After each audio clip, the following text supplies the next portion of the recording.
We feel them every single moment of our lives, right? Our emotions. But what if pretty much everything we think we know about them is, well, wrong? We're about to dive deep into the surprising truth about what our feelings are really for. So let me ask you this, straight up. Do your emotions always tell you the truth? I mean, think about it. When that wave of anger hits you, is it really as justified as it feels in the moment? When that pit of fear opens up in your stomach, is it always a wise warning? We're about to unpack a pretty radical idea about what our feelings are actually trying to tell us. Okay, let's just rip the Band-Aid off and get right to the core thesis here. The big idea we're digging into is that our emotions have this kind of hidden agenda. They didn't evolve for our personal fulfillment or our happiness. Nope. They evolved for something way more primal, making sure our genes get passed on.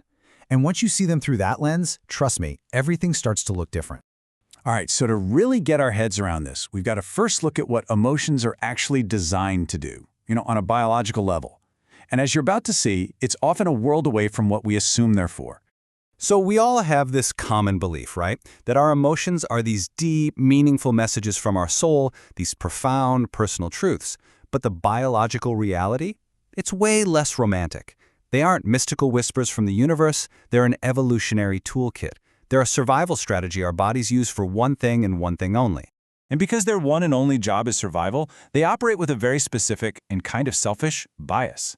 They are wired to push us toward what feels good right now, often completely ignoring our long-term well-being. And they don't see the world in terms of good or bad. They see it in terms of fitness profit and fitness loss. It's like a super basic calculator that's only asking, does this help my genes win or lose? Okay, so if they're just this biological survival strategy, what are they actually saying to us? And this brings us to a really, really powerful distinction. This is the trap we all fall into, like every single day. We experience an emotion, and it feels like a command, an urgent, non-negotiable order that we have to obey. But what if it's really just a signal? An impulse from your body that's worth paying attention to, sure, but not something you have to blindly follow. It's a suggestion, not a subpoena. Let's take anger. Biologically, its goal is super simple. Defend your turf, assert your dominance, protect what you think is yours. But here's the clever part, the little deception our mind plays on us. It doesn't feel like some raw animal instinct, does it? No way. It feels like this noble, righteous crusade for justice. And fear? It's the exact same story. The biological goal is totally useful. Avoid danger, keep yourself in one piece. But our mind dresses it up as this profound wisdom, this sensible caution, when, let's be honest, how often is it just our brain going into full-on catastrophizing mode, spinning worst-case scenarios out of thin air? So here's the big takeaway for this section. Your emotions are just signals. They're like the warning lights on your car's dashboard. Super useful data. The problem starts the second we let that flashing check engine light grab the steering wheel and start driving the car. Right. So if they just signals, why do they get it wrong so often? Well, the answer is all about their design philosophy. See, evolution didn't really care about making our emotions accurate. It cared about making them fast. This is all based on something called fast heuristics. You can just think of it as your brain taking a mental shortcut. Our emotions are designed to make split-second judgments using the absolute minimum amount of information possible. Because for our ancestors, being fast was way more important for survival than being right. And when you think about it from an evolutionary standpoint, it makes perfect sense, right?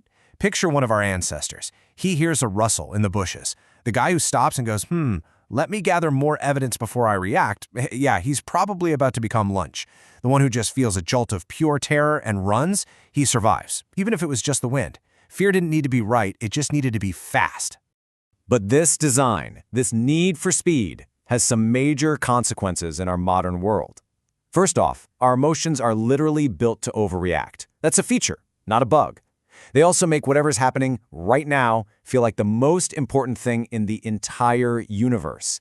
And maybe most dangerously, they take one tiny event, a critical comment, a weird look, and they blow it up into this huge story about who you are as a person. And that right there leads us to maybe the most important piece of this whole puzzle.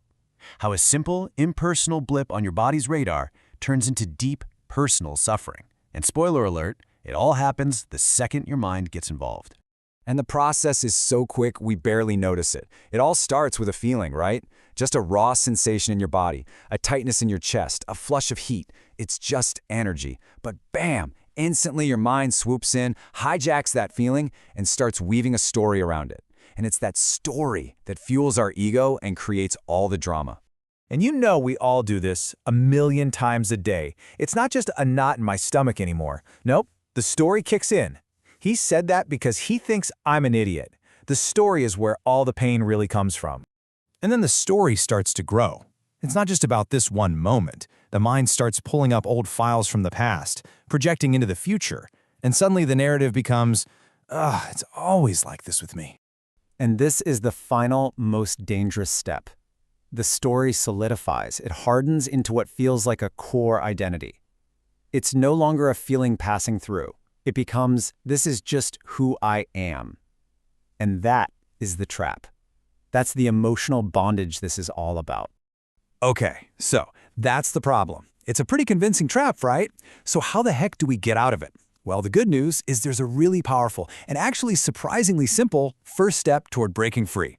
So, the root cause of all this pain, all this drama, it boils down to one simple mistake, a case of mistaken identity.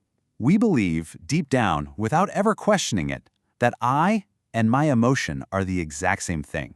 We fuse our entire sense of self with a temporary chemical storm passing through our body. And the solution, the way out, is this really simple but totally profound shift in your internal language. We fall for the illusion when we say, I am angry. We've literally merged our identity with the feeling.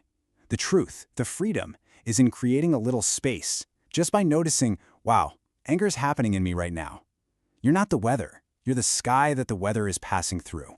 And look, this might sound like just a silly word game, but it is absolutely not. The second you change your language, you change your perspective. You create this little pocket of space between you, the observer, and the emotion. And in that space, that's where your power comes flooding back. You get back in the driver's seat. And all of this leaves us with one last really big question to chew on. If you're not your anger, if you're not your fear, if you're not even your joy, if you are the one who is aware of all these things as they come and go, then who are you? Really? What is that awareness? And that, my friends, is where the real adventure begins.